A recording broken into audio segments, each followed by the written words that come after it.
सुप्रभात बच्चों, कैसे हैं आप सब। आज हम फिर से हिंदी साहित्य के पाठ 8 विक्रमादित्य का सिंहासन इस पाठ के साथ उपस्थित हैं एक साथ। और अपने पिछले ट्यूटोरियल में हमने इसी पाठ का पहला भाग पूर्ण किया था। वहां तक हमने ये पढ़ा था कि कुछ बच्चे जो कि चरवाहे थे वो अपनी पशुओं को लेकर गए हैं एक जगह, और वहां पे एक टीला मिला उन बच्चों को, एक बच्चे को, और वो किनारे से थोड़ा उठा उठा भी था और बीच में घास थी। उसको ऐसा लगता था देख के जैसे कि वो सिंहासन जैसा हो। एक बच्चा उस पर बैठ गया और सबसे कहता था कि अब मैं मेरे पास अपने झगड़े या जो भी है कष्ट या परेशानियां वो लेकर आओ, मैं उसको दूर करूंगा।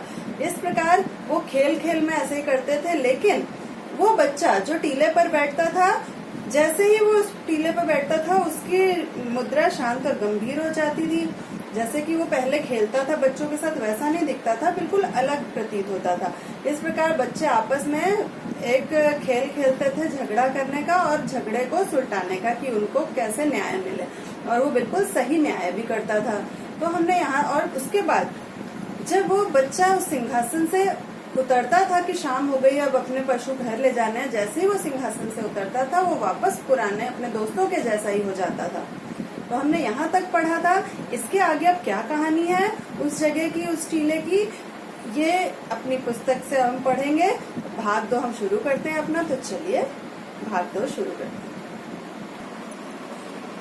यहाँ तक हमने पढ़ा था कि अपने स्थान से नीचे कूदा और दूसरे चरवाहा लड़कों के समान हो गया। यहाँ तक हमने भाग 1 पढ़ लिया था। इसके बाद से वह चरवाहे का लड़का इतना प्रसिद्ध हुआ, प्रसिद्ध मतलब बहुत फेमस हो जाना है ना, कि सभी पेचीदा झगड़े उसके सामने रखे जाते थे। पेचीदा मतलब क्या होगा? पेचीदा मतलब बहुत कठिन, ठीक है।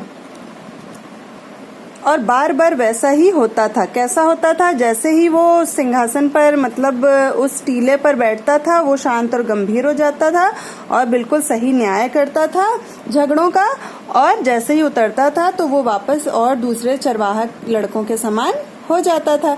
जब वह उस स्थान पर बैठता तब वह गंभीर हो जाता था, तथा जब वह नीचे उतर आता तो उसमें और अन्य लड़कों में कोई अंतर न होता था। धीरे धीरे सर्वत्र, सर्वत्र मतलब सभी जगह, धीरे धीरे सर्वत्र यह खबर फैल गई। निकट दूर सभी गांवों के बड़ी अवस्था के सभी स्त्री पुरुष अपने झगड़े उस चरवाहे के लड़के के सामने लाने लगे, मतलब झगड़ों को सुलझाने के लिए। और वहाँ सदैव उन्हें ऐसा निर्णय मिलता, निर्णय मतलब जो कि वो न्याय करता था, ऐसा निर्णय मिलता था जिसे दोनों दल मान लेते थे और संतुष्ट होकर चले जाते थे। यह खबर उस राज्य के राजा के कान में पड़ी। उज्जैन से दूर अपनी राजधानी में बैठे हुए ही उसने इस कहानी को सुना। मतलब उज्जैन से थोड़ी दूर जो अपनी राजधानी में वो बैठा था राजा, उसने इस कहानी को सुना। राजा ने अनुमान लगा लिया, मतलब अनुमान लगाना मतलब अंदाजा लगाना है ना, कि वह लड़का अवश्य ही विक्रमादित्य के न्याय सिंहासन पर बैठा होगा। मतलब एक तरह से ये उपमा दी जा रही है कि विक्रमादित्य का न्याय सिंहासन ऐसा था कि जो उस पर बैठता था बिल्कुल सही न्याय करता था, ठीक है। राजा का अनुमान ठीक ही था, अंदाजा मतलब राजा का ठीक था। चरागाह के पास यह खंडहर कभी विक्रमादित्य का महल था। उसने सोचा कि यदि टीले पर बैठने मात्र से चरवाहे के लड़के में बुद्धि और न्याय की ज्योति आ सकती है तो हमें गहरा खोदकर न्याय सिंहासन ढूंढ लेना चाहिए। मतलब जिस जगह पर, जिस टीले पर वो बैठता है उसको गहरा खोदा जाए और उस सिंहासन को निकाल लेना चाहिए, ढूंढ लेना चाहिए। मैं भी उस पर बैठूंगा और सब विवाद, विवाद मतलब झगड़ा, विवादों को सुनूंगा। फिर विक्रमादित्य की आत्मा इसी प्रकार मेरे शरीर में भी आएगी। मतलब वो ऐसा सोचते थे कि विक्रमादित्य के सिंहासन पर बैठकर जो भी उसके ऊपर बैठता था उसके अंदर विक्रमादित्य की आत्मा आ जाती है। तो वही वो कह रहा था कि फिर विक्रमादित्य की आत्मा इसी प्रकार मेरे शरीर में भी आएगी और मैं सदैव के लिए न्यायी राजा बन जाऊंगा। न्यायी राजा मतलब न्याय करने वाला राजा। कुदालों और फावड़ों से वह घास का टीला खोदा गया। वह लड़का जो स्वयं न्यायाधीश बनता था, न्यायाधीश मतलब न्याय करने वाला, बड़ा दुखी हुआ। मतलब उसको बहुत दुख हुआ कि जब वो उस पर बैठता था, सब निर्णय सुनाता था, उसको उससे लगाव हो गया था, लेकिन अब उसको बहुत दुख हो रहा था क्योंकि वो खोदा जा रहा था टीला। उसने ऐसा अनुभव किया जैसे उसकी कोई अति प्रिय वस्तु उससे छीनी जा रही हो। मतलब जो उसको बहुत प्रिय है ऐसी वस्तु उससे छीनी जा रही है, उसे ऐसा लगता था। अंत में श्रमिकों ने कोई वस्तु देखी, उन्होंने उसे खोला तो उसके नीचे काले संगमरमर का चौकोर तख्त मतलब चौकोर कलर का लकड़ी का, चौकोर काले संगमरमर का चौकोर तख्ता पाया। मतलब उनको मिला जो पत्थर के 32 मतलब 32 देवदूतों के हाथों और पंखों पर टिका हुआ था। मतलब वो पत्थर, मतलब जो वो चौकोर तख्त था वो किस पर टिका था? 32 देवदूतों के हाथों और पंखों पर टिका हुआ था। अवश्य ही यह विक्रमादित्य का सिंहासन था। मतलब जो खोद रहे थे उनको लगा कि अवश्य ही वह विक्रमादित्य का ही सिंहासन है। खुशी खुशी उसे नगर में लाया गया और न्याय कक्ष में रखा गया, जहाँ राजा लोगों की बातें सुनते थे प्रजा की, वहां पे उस कक्ष में रखा गया। राजा ने अपनी प्रजा को 3 दिन तक उपवास रखने और प्रार्थना करने का आदेश दिया और घोषणा की कि चौथे दिन वह सार्वजनिक रूप से इस सिंहासन पर बैठेगा। सार्वजनिक रूप से मतलब सब लोगों के सामने, सब लोगों की उपस्थिति में वो यहाँ बैठेगा। अंत में वह महान दिन आया। मतलब जब राजा ने 3 दिन के बाद चौथे दिन बैठने का आदेश दिया था, घोषणा करी थी कि वो चौथे दिन बैठेगा, तो वो चौथा दिन आ गया था।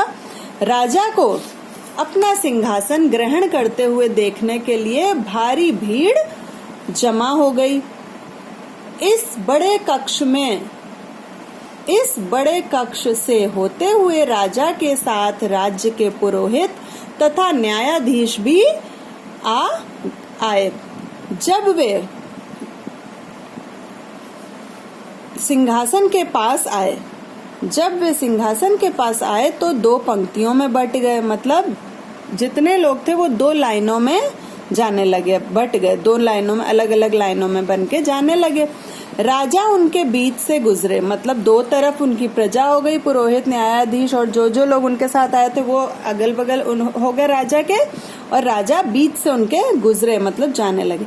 जब राजा सिंहासन पर बैठने वाले थे तो उनमें से एक देवदूत ने बोलना शुरू किया। जो 32 देवदूतों के पंख और हाथों पर टिका था ना वो काला संगमरमर, उनमें से एक देवदूत ने बोलना शुरू किया। उसने कहा, रुको, क्या तुम स्वयं को विक्रमादित्य के न्याय सिंहासन पर बैठने के योग्य समझते हो? क्या तुमने ऐसे राज्यों पर शासन करने की इच्छा नहीं की जो तुम्हारे नहीं थे? थोड़ी देर तक राजा कोई उत्तर न दे सका।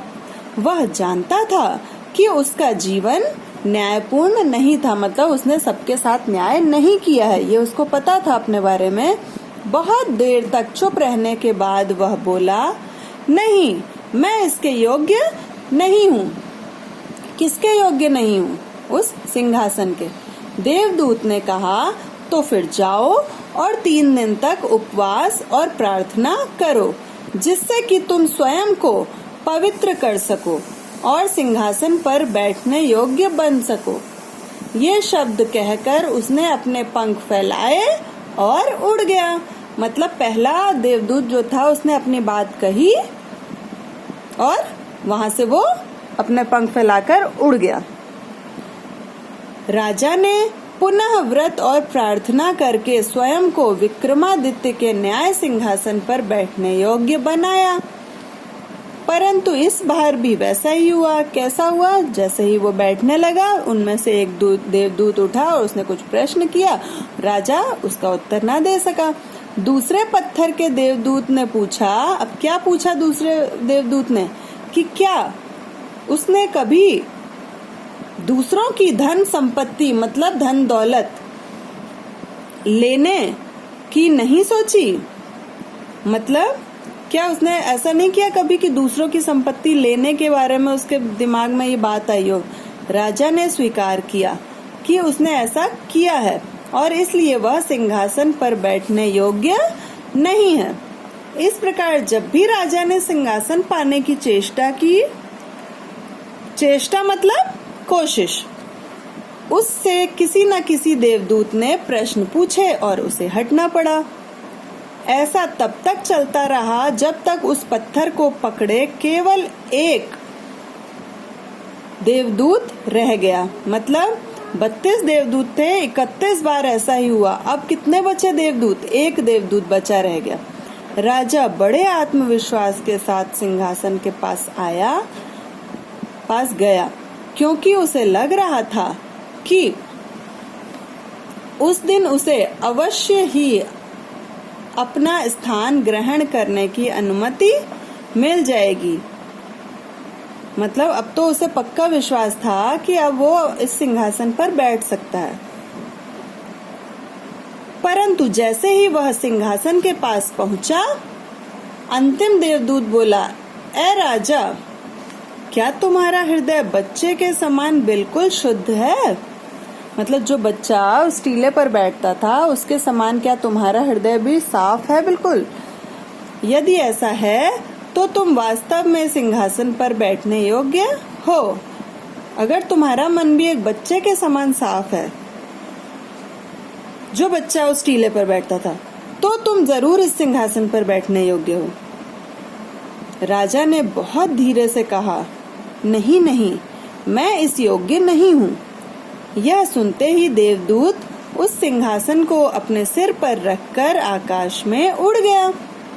मतलब अभी तक तो जितने देवदूत थे वो स्वयं बस उड़ के चले जाते थे, लेकिन जो आखिरी देवदूत था वो स्वयं भी उड़ा और वो सिंहासन भी अपने सर पर लेके चला गया, क्योंकि उनको पता था इस सिंहासन पर बैठने योग्य यहाँ कोई नहीं है। इस प्रकार विक्रमादित्य का न्याय सिंहासन सदैव के लिए पृथ्वी से लुप्त हो गया। लुप्त हो गया मतलब गायब हो गया या ओझल हो गया हमारे नजरों से। तो आपका यहाँ पे ये पाठ समाप्त होता है। अच्छे से पूरा पाठ पढ़ेंगे, बहुत अच्छी कहानी है, सबको अच्छे से प्रिपेयर हो जानी चाहिए। और ये शब्दार्थ आपके होमवर्क के लिए हैं कि आपको ये याद करने हैं।